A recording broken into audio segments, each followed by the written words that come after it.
السلام علیکم ورحمۃ اللہ وبرکاتہ۔ اعوذ باللہ من الشیطان الرجیم، بسم اللہ الرحمن الرحیم۔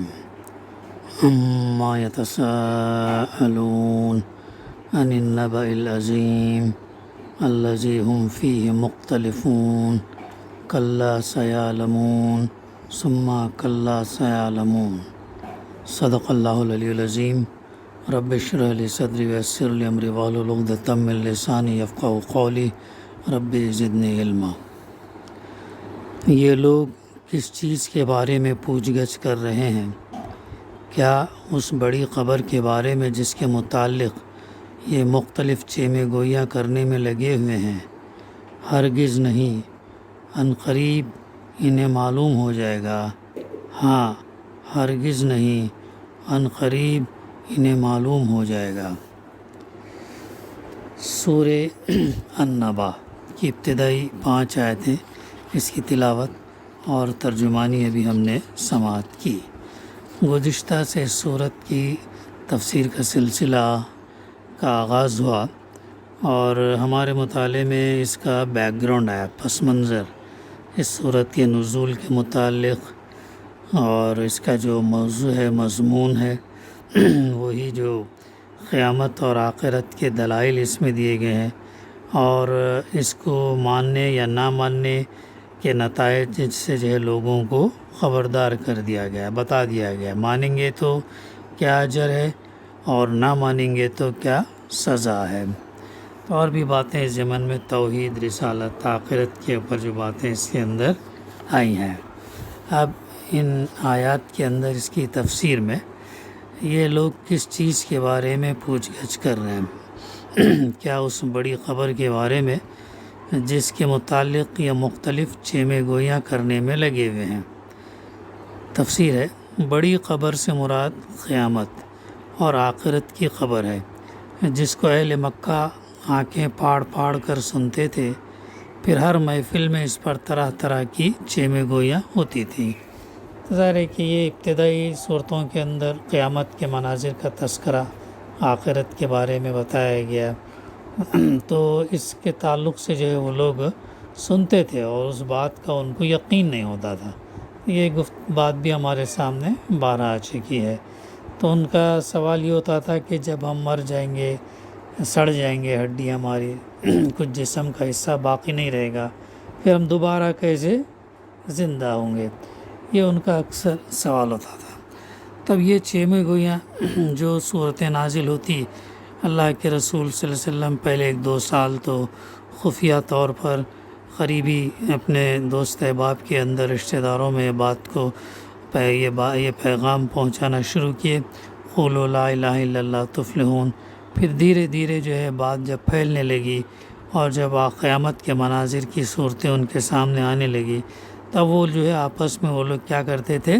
چیمے گوئیاں کرتے تھے، بات کرتے تھے، دیکھو ہم نے آج یہ سنا، کل یہ بات تھی، تم نے کیا سنا؟ ایسے ان چیزوں کے اوپر نعوذ باللہ ہنسی مذاق اڑاتے تھے اور یقین نہیں رکھتے تھے۔ لوگ جب ایک دوسرے سے ملتے تھے تو کہتے تھے کہ بھائی، کبھی پہلے بھی تم نے سنا ہے کہ مر کے کوئی دوبارہ زندہ ہوگا؟ کیا یہ ماننے کے قابل بات ہے کہ گل سڑ کر جو ہڈیاں ریزہ ریزہ ہو چکی ہیں، ان میں نئے سرے سے جان پڑے گی؟ کیا عقل میں یہ بات سماتی ہے کہ اگلی پچھلی ساری نسلیں اٹھ کر ایک جگہ جمع ہوں گی؟ کیا یہ ممکن ہے کہ بڑے بڑے جمے ہوئے پہاڑ ہوا میں روئی کے گالوں کی طرح اڑنے لگیں گی؟ کیا یہ ہو سکتا ہے کہ چاند، سورج اور تارے سب بجھ کر رہ جائیں گے اور دنیا کا یہ سارا جمع نظام الٹ پلٹ ہو جائے؟ یہ تمام چیزیں سورہ القاریہ میں، سورہ تکویر میں، سورہ انفطار میں، سورہ انشقاق میں، سورہ زلزال کے اندر، یہ تمام چیزیں جو ہے قیامت کے مناظر اہم۔ تو یہ صاحب جو کل تک اچھے خاصے تھے، یعنی اللہ کے رسول صلی اللہ علیہ وسلم، دانا آدمی، سمجھدار آدمی تھے، آج انہیں یہ کیا ہو گیا ہے کہ ہمیں ایسی عجیب انہونی خبریں سنا رہے ہیں؟ یہ جنت اور یہ دوزخ آخر پہلے کہاں تھی، جن کا ذکر ہم نے کبھی ان کی زبان سے نہ سنا تھا؟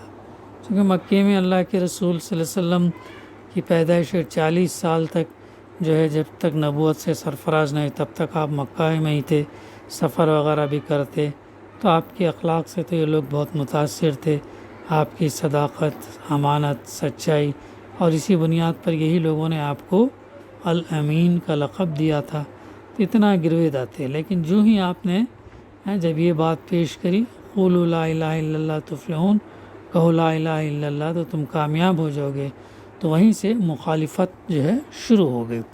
تب یہ کہتے تھے اچھے خاصے تھے یہ نبوت سے پہلے، یعنی بیٹھے بیٹھے کیا ہو گیا، کون ہے جو ان کو آ کر یہ باتیں سناتا ہے، کون ہے، یہ شیطان ہے یا فرشتہ ہے، کون ہے جو باتیں ان کو آ کر یہ سناتا ہے۔ ایسی جو ہے یہ لوگ یہ کرتے تھے۔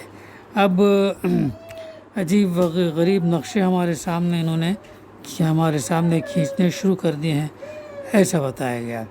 پھر ایک بڑی قبر کے بارے میں پوچھ گچھ ہو رہی ہے، کیا اس بڑی قبر کے بارے میں جس کے متعلق الذی ہم فیہ مختلفون، یعنی ہم فیہ مختلفون کا ایک مطلب تو یہ ہے کہ وہ اس کے بارے میں مختلف چیمیں گویاں کر رہے ہیں۔ دوسرا مطلب یہ بھی ہو سکتا ہے کہ دنیا کے انجام کے بارے میں یہ لوگ خود بھی کوئی ایک متفق علیہ عقیدہ نہیں رکھتے، بلکہ ان کے درمیان اس کے متعلق مختلف خیالات پائے جاتے ہیں۔ ان میں سے کوئی عیسائیوں کے خیالات سے متاثر تھا اور زندگی بعد موت کو مانتا تھا، مگر یہ سمجھتا تھا کہ وہ دوسری زندگی جسمانی نہیں بلکہ روحانی ہوگی۔ کوئی آخرت کا قطعی منکر نہ تھا، مگر اسے شک تھا کہ وہ ہو سکتی ہے یا نہیں۔ چنانچہ قرآن مجید ہی میں اس خیال کے لوگوں کا یہ قول نقل کیا گیا کہ ان نظن الا ظنا وما نحن بمستيقنين، ہم تو بس ایک گمان سا رکھتے ہیں، یقین ہم کو نہیں ہے۔ اس کے متعلق ان کا سورہ الجاثیہ آیت نمبر 32 ہے غالباً، تو اس کے اندر یہ کہتے تھے ہم تو بس ایک گمان سا رکھتے ہیں، یقین ہم کو نہیں ہے۔ اور کوئی بالکل صاف صاف کہتا تھا کہ ان ہی الا حیاتنا الدنیا وما نحن بمبعوثین، جو کچھ بھی ہے بس ہماری یہی دنیا کی زندگی ہے اور ہم ہرگز مرنے کے بعد دوبارہ نہ اٹھے جائیں گے۔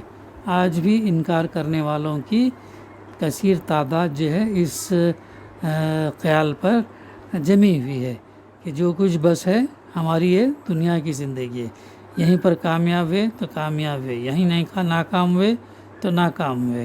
تو یہ سورہ انعام میں آیت نمبر 29 میں اس کا تذکرہ ہمیں ملتا ہے، اور کیا یہ تھا کہ ہم ہرگز دوبارہ نہ اٹھائے جائیں گے۔ پھر کچھ لوگ ان میں سے دہریے تھے اور کہتے تھے کہ ما ہی الا حیاتنا الدنیا نموت و نحیا وما یہلکنا الا الدہر، زندگی بس یہی ہماری دنیا کی زندگی ہے، یہیں ہم مرتے اور جیتے ہیں، اور گردش ایام کے سوا کوئی چیز نہیں جو ہمیں ہلاک کرتی ہو۔ سورہ جاثیہ آیت نمبر 24۔ اور کچھ دوسرے لوگ دہریے تو نہ تھے مگر دوسری زندگی کو ناممکن قرار دیتے تھے، امپاسبل کہتے تھے، یعنی ان کے نزدیک یہ خدائی قدرت سے خارج تھا کہ وہ مرے ہوئے انسانوں کو پھر سے زندہ کر سکے۔ ان کا قول تھا من یحیی العظام وہی رمیم، کون ان ہڈیوں کو زندہ کرے گا جبکہ یہ بوسیدہ ہو چکے ہوں، کون ان ہڈیوں کو زندہ کرے گا جبکہ یہ بوسیدہ ہو چکے ہوں۔ سورہ یاسین آیت نمبر 78 میں اس کا تذکرہ ملتا ہے۔ یہ ان کے مختلف اقوال خود ہی اس بات کا ثبوت تھے کہ ان کے پاس اس مسئلے میں کوئی علم نہ تھا، کوئی سند نہ تھی، کوئی کلام نہ تھا، کوئی جانکاری نہیں تھی، بلکہ صرف ہٹ دھرمی، ضد، انا، جہالت کی بنیاد پر جو ہے ان کا یہ رویہ تھا، بلکہ وہ محض گمان اور قیاس کے تیر تکے چلا رہے تھے، ورنہ علم ہوتا تو سب کسی ایک بات کے قائل ہوتے۔ تو یہ ہے اس آیت کے ضمن میں جو تفسیر ہمارے سامنے آئے۔ آگے کلا سیعلمون، کلا یعنی آخرت کے متعلق جو باتیں یہ لوگ بنا رہے ہیں سب غلط ہیں، اور جو کچھ انہوں نے سمجھ رکھا ہے وہ ہرگز صحیح نہیں ہے۔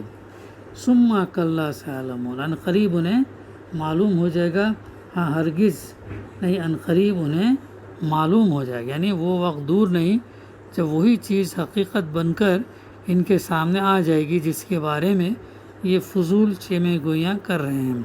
اس وقت انہیں پتہ چل جائے گا کہ رسول صلی اللہ علیہ وسلم نے جو خبر ان کو دی تھی وہی صحیح تھی، اور قیاس اور گمان سے جو باتیں یہ بنا رہے تھے ان کی دراصل کوئی حقیقت نہیں ہے۔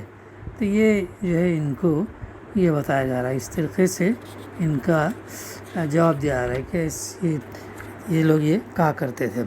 پھر آگے فرمایا جا رہا الم نجعل الارض مہادا، یعنی کیا یہ واقعہ نہیں کہ ہم نے زمین کو فرش بنایا، یعنی زمین کو انسان کے لیے فرش، یعنی ایک پرسکون قیام گاہ بنانے میں قدرت اور حکمت کے جو کمالات کار فرما ہیں ان پر اس سے پہلے تفہیم میں متعدد مقامات پر جو ہے تفصیلی روشنی ہمارے سامنے آ چکی ہے۔ اس مثال کے طور پر جیسے مقامات ہیں سورہ النمل کے اندر تذکرہ ملتا، سورہ یاسین، سورہ مومن، سورہ زخرف، سورہ جاسیہ، اور سورہ حاشیہ کے اندر سورہ قاف کے اندر بھی جو ہے اس کا تذکرہ ہمیں ملتا ہے کہ اللہ تعالیٰ نے زمین کو فرش بنایا، زمین کو اللہ سبحانہ تعالیٰ نے فرش بنایا۔ تو یہ بات بھی گزشتہ ہمارے سامنے آ چکی ہے کہ زمین کس رفتار سے خود کے محور پر گھوم رہی ہے اور ساتھ ساتھ سورج کے اطراف بھی گھوم رہی ہے، اور اتنے مخلوقات، انسان، پانی، نباتات، حیوانات، ان تمام کو لے کر کتنا بہترین توازن، یہ کتنا وقت کی پابندی کے ساتھ جو ہے اس کی اپنے آربٹس جو ہے یہ کمپلیٹ کر رہی ہے۔ اس کے اندر وقت کی نہ کوئی یہ ہے دیری ہے نہ کوئی جلدی ہے، بلکہ جتنے دن میں اسے کمپلیٹ کرنا ہے تقریباً 365 دن کے اندر ہی وہ کمپلیٹ کر لیتی ہے ایک چکر پورا سورج کا، اور 24 گھنٹے میں رات اور دن کا نظام جو ہے ہمارے سامنے آتا ہے۔ تو اللہ تعالیٰ نے اس زمین کو جو ہے فرش ہمارے لیے بنایا، اور اس پر ہم جو اس زمین کے اوپر ہم گھر بنا کر رہتے ہیں، دریا وغیرہ سے پانی پینے کا پانی استعمال کرتے ہیں، اور نباتات کے لیے بھی استعمال کرتے ہیں۔ تو اس میں بہت نشانیاں ہیں ان لوگوں کے لیے جو اس پر غور و فکر کریں۔ تو حالانکہ انسان زمین کے نیچے ہے، زمین کا اوپر کا جو لیئر ہے بتاتے ہیں کہ جو ہے وہ ایک سیب کے اوپر جو چھلکا ہوتا ہے اتنا ہی اس کی حیثیت ہے، زمین کے اوپر کا جو لیئر ہے اتنی ہی حیثیت ہے جتنا مارکیٹ میں سیب کے اوپر کو چھلکا جو تھکنیس ہے اتنا ہی ہے۔ تو یہ پہلی مثال اللہ تعالیٰ نے سوالیہ انداز میں دیا اور انسان کو سوچنے پر مجبور کیا، چاہے مسلمان کوئی بھی اسے پڑھے اور اس پر اگر غور کرے تو انشاءاللہ اس کو اللہ سبحانہ تعالیٰ کی نشانیاں جو ہے نظر آئیں گی، حقائق نظر آئیں گی۔ ارتھ کر کے اگر ہم گوگل پر بھی اگر ہم سرچ کریں تو اس کی بہت ساری حقیقتیں جو ہے ہمارے کو سامنے آ جائیں گے۔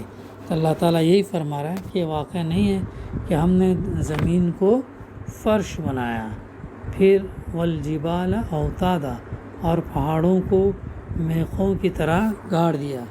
پہاڑوں کو، زمین پر پہاڑ پیدا کرنے کی حکمتوں کے متعلق بھی جو ہے ہمارے گزشتہ ہمارے مطالعے میں بات آ چکی ہے کہ پہاڑ جو ہمیں دکھتے ہیں بہت مضبوط اور اونچائی میں بہت بلند، طاقتور ہمیں دکھتے ہیں، لیکن یہی پہاڑ جس وجہ سے زمین میں جمے ہوئے ہیں میخوں کی طرح تاکہ زمین ڈھلک نہ جائے ادھر ادھر، تو وہ ایک توازن برقرار کیے ہوئے ہیں، توازن برقرار رکھے ہوئے ہیں۔ تو جب اللہ تعالیٰ اس میں سے قوت کشش اگر نکال دے تو پھر جو ہے اس میں کیا ہوگا، وہ روئی کے مانند ہو جائیں، ہلکے ہو جائیں گے، اور جب ہلکے ہو جائیں گے تو ایسی صورت میں پھر وہ اڑنے لگیں گے، جو القاریہ میں اللہ تعالیٰ نے اس کا ذکر کیا کہ کیسے وہ اڑنے لگیں گے۔ تو اب یہاں پر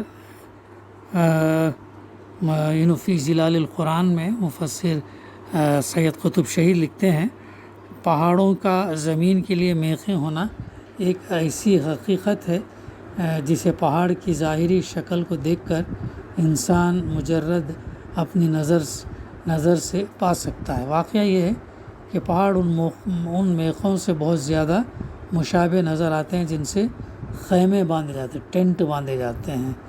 رہی اس کی حقیقت تو وہ ہمیں قرآن سے ملتی ہے۔ قرآن مجید سے معلوم ہوتا ہے کہ پہاڑ زمین کو ثبات بخشتے اور اس کے توازن کو برقرار رکھتے ہیں۔ اس کی ایک توجہ یہ ہے کہ ان سے سمندروں کی گہرائیوں اور پہاڑوں کی بلندیوں میں توازن پیدا ہوتا ہے۔ یہ توجہ بھی ہو سکتی ہے کہ زمین کے اندر اور زمین کے سطح پر جو سکڑاؤ نمودار ہوتا ہے، پہاڑوں سے ان میں توازن جو ہے ہوتا ہے۔ اور یہ توجہ بھی ہو سکتی ہے کہ پہاڑوں کی وجہ سے زمین کا بوجھ متعین مقامات پر بڑھتا ہے اور زمین زلزلوں، آتش فشانوں، پہاڑوں اور اندرونی ہیجانات کے باعث کسی طرف جھکنے نہیں پاتی۔ ہو سکتا کچھ اور حقیقتیں ہوں جن کا ابھی تک انکشاف نہیں ہوا۔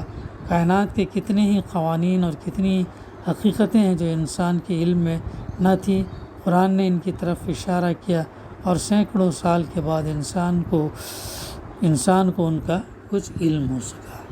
انشاءاللہ آئندہ ہم اس کا سلسلہ جاری رکھیں گے۔ دعا ہے کہ اللہ سبحانہ وتعالی ہمیں کہنے سننے سے زیادہ عمل کرنے کی توفیق عطا فرمائے۔ ربنا تقبل منا انک انت السمیع العلیم وتب علینا انک انت التواب الرحیم۔ صلی اللہ تعالی علی خیر خلقہ وعلی آلہ وصحبہ اجمعین۔ الحمد للہ رب العالمین۔